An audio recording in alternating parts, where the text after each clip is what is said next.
Hey, what's up, bro? Good morning. Do you feel like nowadays it's very difficult to find a good first car? I'm gonna give you a realistic list of really good options for a first car that are gonna be reliable, that are gonna be fun, that are gonna have potential for mods, and the best of all, the reason why I say this list is gonna be realistic is because it's gonna be in the $5,000 mark to $8,000, maybe $10,000. Every fun hack to make your car fast has been patched by now, so I really understand how difficult it could be to be starting off as a car enthusiast nowadays. It kind of makes you not want to do it. If you live in a state like California, they won't even ship performance parts to you. But man, California, man. The state where you get pulled over for having a Hyundai Veloster that's a little bit too loud from the factory, man. The worst thing of it all is that factories nowadays, they don't even want to make sports cars. And the sports cars that are being made, they're not affordable. They're just not affordable. They're no longer a young person's toy. It's either a midlife crisis car or a boomer car now. I can just picture you grabbing your laptop, opening up the marketplace, and then you see the prices, man. It's like a donkey just bit your nutsack. You grab the laptop, slam it shut, you throw it at your grandma, you grab the keys to her Ford Taurus, and you just take it, just look at them like, is this what it comes down to? Is this gonna be the car for the rest of my life? I'm gonna get no bitches with this thing. So the cars are not gonna be in any particular order. I mean, I could have organized it that way, but to be honest, bro, I just woke up. I'm just gonna go through them. My first pick would be the Acura RSX. Why? Not only because I'm an Integra fan, but also it is a great first car, and you can find a good deal on one of those. They have a K series in them. Just a basic RSX. It doesn't have to be the Type S. It's gonna be reliable. It's a Honda. The price is somewhere in the $8,000 mark. You can find a really good one. It comes stick shift. There's plenty of mods out there, legal and illegal. It's not a car that your parents are gonna see and they're gonna be scared. They're gonna be like, oh, what are you buying? No, don't buy this. The looks are not amazing, but it was a Need for Speed, so that means something, right? Another one of my really good picks for a first car, especially if you're kind of low on cash, would be a Fiesta ST. And you may think, oh, Fords are crap. That's not the case, bro. These cars are pretty reliable. I've seen them with 300,000 miles. At the price range that you can get them for, if you can find the stick shift one, no, find a stick shift one, bro. Don't be a don't buy an automatic, especially not in a car like this. You can learn how to drive stick shift, and it's just an all-around fun car because you can take it on the track. They're lightweight, good on gas, reliable, and the price, you can find them around the $5,000 mark, believe it or not. So I'd say this would be a really good first car. Now, as far as aesthetics, you're not gonna be able to do no crazy mods to make it look different, but just throwing in a nice set of wheels on these Fiestas, maybe lowering a little bit, lowering the height obviously, makes it a pretty good looking car compared to everything else on the road. It's a sporty little egg that you're driving around. It's like a Mario Kart. All right, I'm gonna say something that you're probably not expecting me to say in this video. But like I said, this ain't no regular list. This is a realistic list of cars that you've never considered. And I bet you probably never considered the Honda Prelude. Prelude? However you want to say it. It is, in fact, a really good car. It's got the nostalgia from the 90s. Some of them come with the confetti seats, I believe. Now the exterior doesn't matter because there's plenty of aftermarket stuff for it. You can paint it down the line. The paint's probably gonna be faded.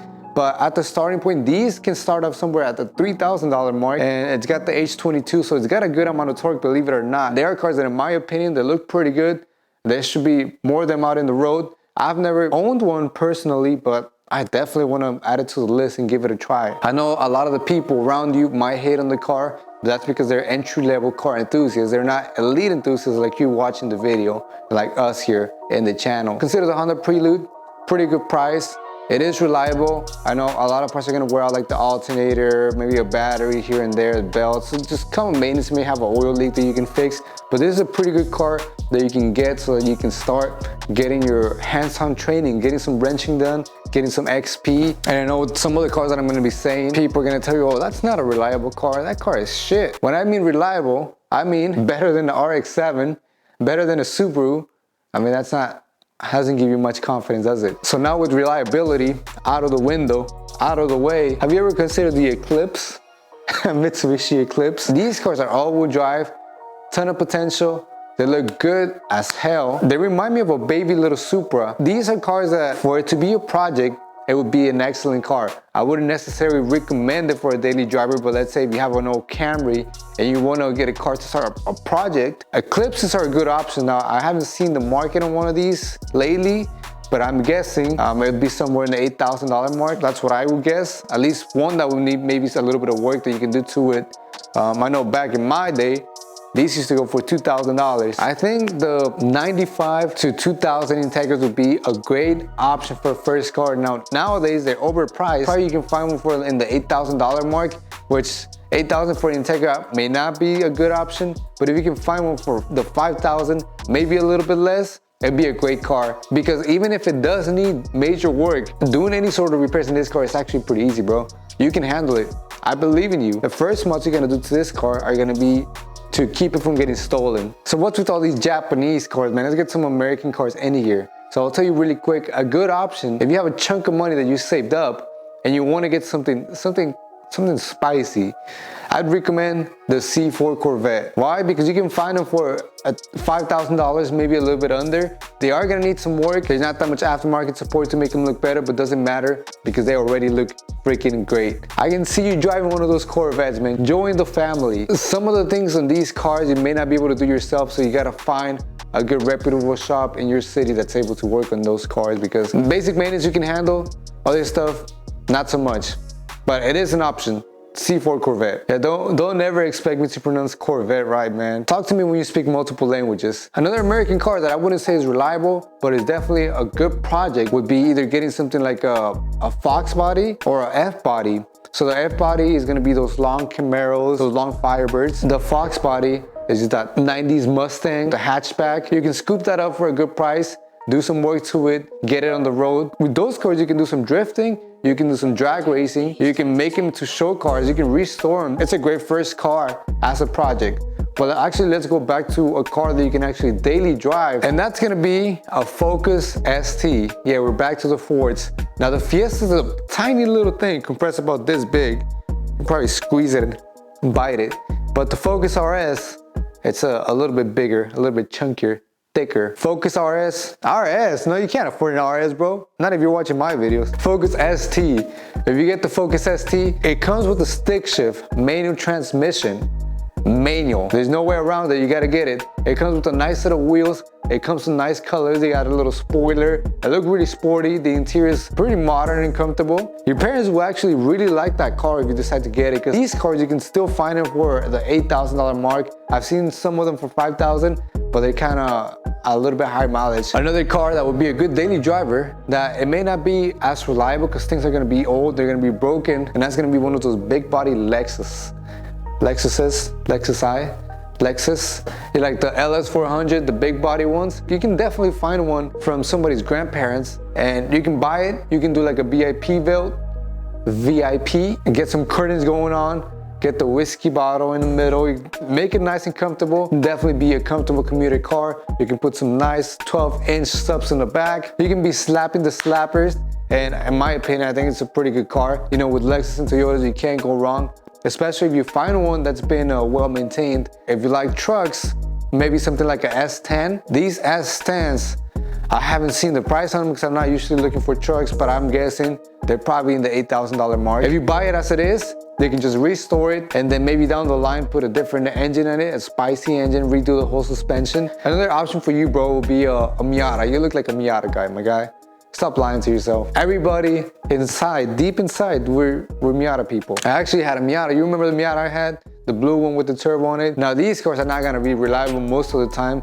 They're gonna be really high mileage, they're gonna burn oil, but you can still find them cheap. You can put a newer engine in it. You can have a lot of fun with these cars in the track, daily driving them. I'm not just talking about the old Miatas. Maybe if you get one of the more modern Miatas, the modern generations, spend a little bit more cash, maybe 10K, and you can have a reliable car that's gonna be, it feels like a go-kart, it feels like a S2000, doesn't feel that much different.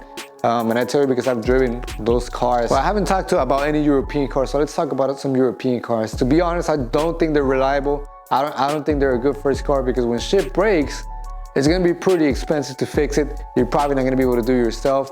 But there are some Beamers out there that if you spend around 5K, you can get them, drive them for a while, get your money's worth out of it, and then they're gonna break, then you can throw them in the trash.